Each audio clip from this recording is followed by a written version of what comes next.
Hey Joe, this will be your guys' third top 10 opponent that you'll face. How much does that help you guys playing these top 10 opponents as far as trying to rebuild and develop? I don't know how much it helps or hurts. It's just another great team in the Big 12 that we're going to have to face, and so I don't know how much it's going to help down the road or what. I'm not really focused on that. I'm really just focusing on what we need to do in order to beat Oklahoma. So I maybe could tell you after the year, but we're not focused on that right now. What opens your eyes about seeing that Oklahoma gave up almost 500 yards passing last week to K-State? It's they shut down the running game is really what it came down to, and they forced Kansas State to throw the ball all over, and so that's something that we don't want to do. We want to be balanced enough so they can't choose one or the other. And Kansas State did a good job throwing the ball, but they couldn't get anything going on the ground, and we need to win the time of possession because Oklahoma's got a great offense too. So we have to be able to run the ball, and hopefully we can do that with some success, and keep the time of possession in our favor. How much is that magnified this week?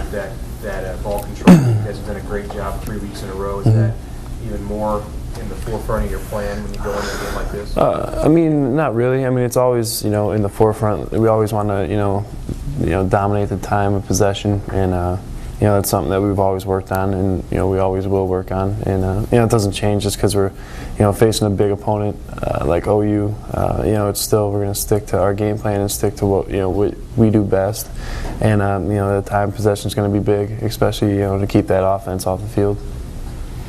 If Oklahoma is able to control the running game, how much do you think you can depend on the passing to win the chance? Hopefully dependent a lot if we need it. I think I've shown that I can control the ball with the short passing game, and then have the ability to take shots here and there. But I've been playing pretty well lately. So hopefully if we need that to continue, if they do shut down the running game, hopefully I can just get some time and be able to go through my reads and keep playing like I have been. And obviously it's going to be tough. They have a great defense. They have great speed. But hopefully if we do if we focus on us and we do our things right, that we can have success. How much is that short passing game really become kind of a part of your running game, or almost like your running game? A lot. Those little passes that we kind of swing out to Swifty or Todd. They're as good as any 4 or 5 yard run, except we don't have to bruise anybody up the middle to do it. It's kind of an easy 3 or 4 yards, which is just as good as any run that we have in our game. So until they take it away, we're going to keep doing it, and once they take it away, that means they've opened up something in the running game. So it's kind of our plan to go about that, to start off the game like that, and once they take it away, we go to something different. K-State scored 35 against Oklahoma. How much hope does that give you guys as an offense to try to go both? It doesn't. You don't really focus on how many points the last opponent scored on them. Because we have a different offense. We do different things in Kansas State. So you look at you watch their film and you look at what they did well. You look at what hurt Oklahoma and stuff like that. But you kind of just focus on what we do, and you don't really focus on they gave up 35 to Kansas State or however many yards to Kansas. It really doesn't matter, week to week, what they did the last week. So especially this team, they're so capable of shutting the team out and just playing great on defense. So you don't focus on it too much, but you just find the things that that hurt them. Like Kansas State did well, that Texas did well, Kansas did well, and you just learn from that and see what you can do to kind of match that. Does Oklahoma's defense have a weakness? Or have any weaknesses you saw? They're just they're a solid group. I think it hurt them with Reynolds going down. I think he was kind of that emotional leader of that defense. So.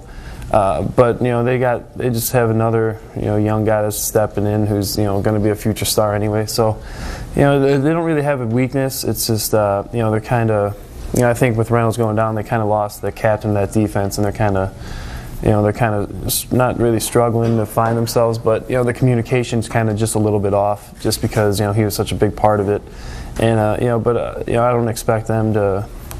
This is a big game for them. This is a big game for us, so I don't expect them to to leave anything behind.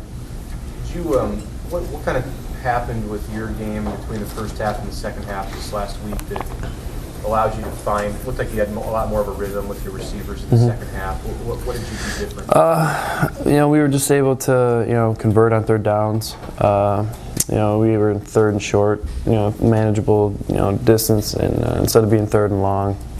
And, just the play calling kind of just, suited me a little bit better in the second half, where it just kind of allowed me to get into a rhythm.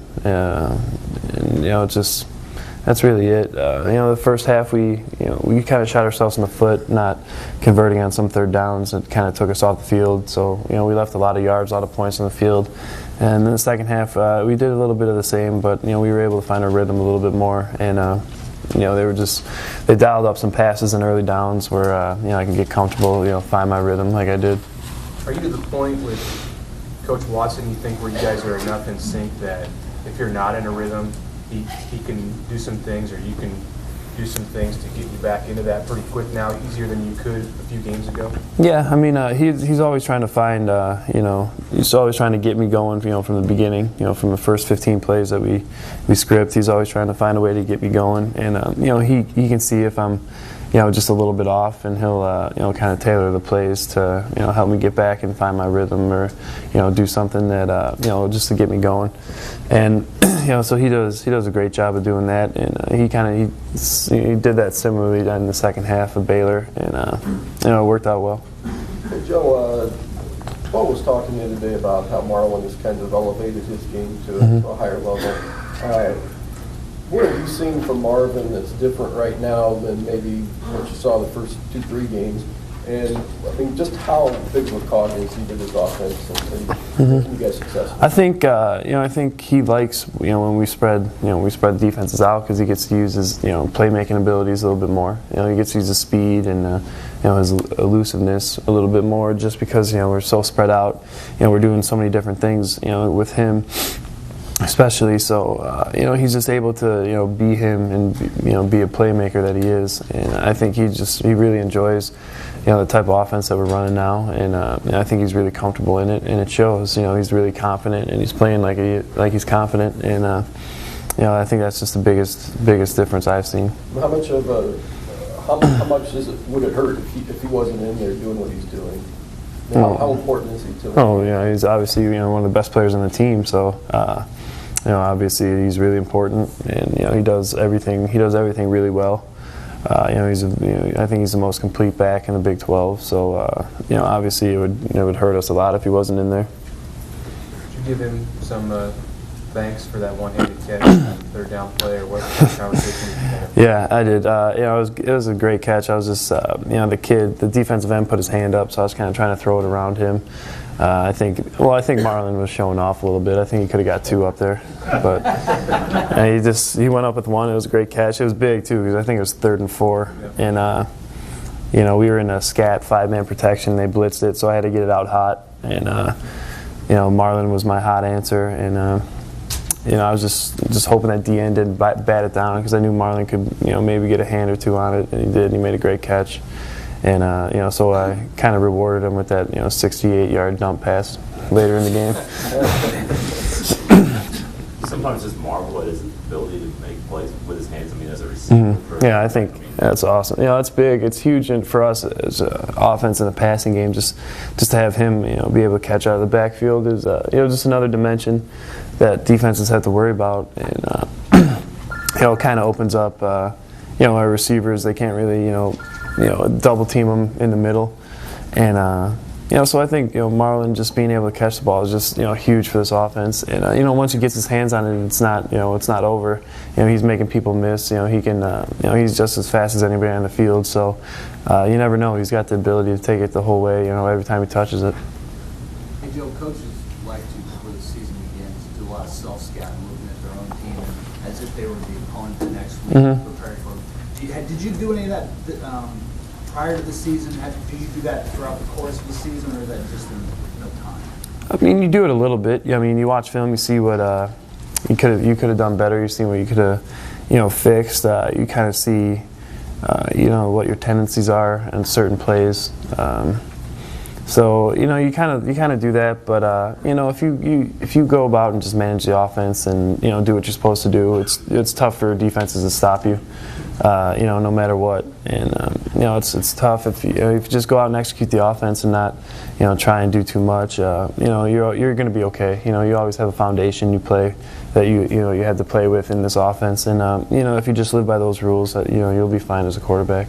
Have you found what teams like to do against you specifically? I mean, have you gotten used to certain things that they do? Well, I mean, they've been changing it up. Tech hardly blitz at all. Iowa State hardly blitzed at all. Then Baylor came in and blitzed almost every play. So they've been changing it up. Seeing different looks, see if I can react or find the answer. And so far I've been doing pretty well. And I assume that Oklahoma's going to do something different too, just because they always do when they play us. So we'll see. We'll see how it goes. But I expect them to do something different than they've done. And hopefully, we can adjust on the fly and be able to take advantage of it.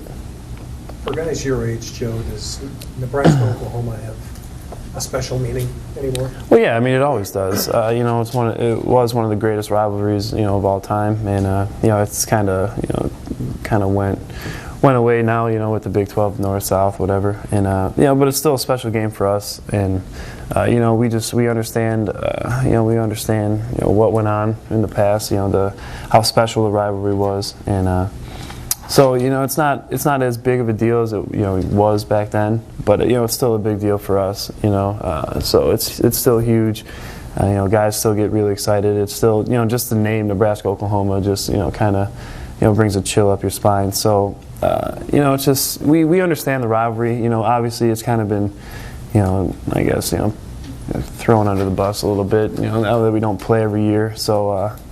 That kind of it'd be nice to play them every year, kind of get that, that's one of the best rivalries in college football. So, but playing every 2 years, it's still pretty special, and we still both know what's at stake, and it would be better, for college football if we did get to play every year, but I don't see that happening. Has Coach Pelini brought up his history at Oklahoma? No, not yet. I mean, yesterday isn't really an opponent day. It's more our day to watch our film, fix what we did, and then we just kind of get a little opener of Oklahoma. So he hasn't really said anything yet, and so I expect him to say something today at the meeting, or if he doesn't, it's no big deal either. Joe? What do you expect to fill in for Holt if likely being out? With Meadow? It's just, probably Nate and Todd are going to have to play the X a little bit more than they have. And then, that opens up, spots, for Niles and, Karinsky and all those guys to step up, Chris Brooks. So, Nate and Todd will, handle the majority like they have. And, Todd will just have to play a little more X than he has been used to. And that just opens up. We saw a little bit more Niles in the second half, second quarter, second half, and so it just opens the door for those guys to be able to go out there and show everybody what they can do. Joe, I know you were a redshirt that 2004 when Nebraska played Oklahoma. Mm-hmm. Is there anything you remember about that game? The only thing I remember is. Steve Creewall's 64-yard fullback run was pretty funny, and then Bo traveled down there, and they said after the game everybody was throwing oranges at him or something. So he said Bo said he grabbed one and threw it back up in the stands and stuff like that. So I don't remember too much from that game. Obviously I remember. We thought it was a 30-3 or something like that. So you don't really want to remember too much from that game. But then the next year we played them a lot better. We had Zach, and he did a great job. And it's going to be a tough game, but we're looking forward to it. It's a great opportunity. Yeah. All right, guys. Thanks. Yeah.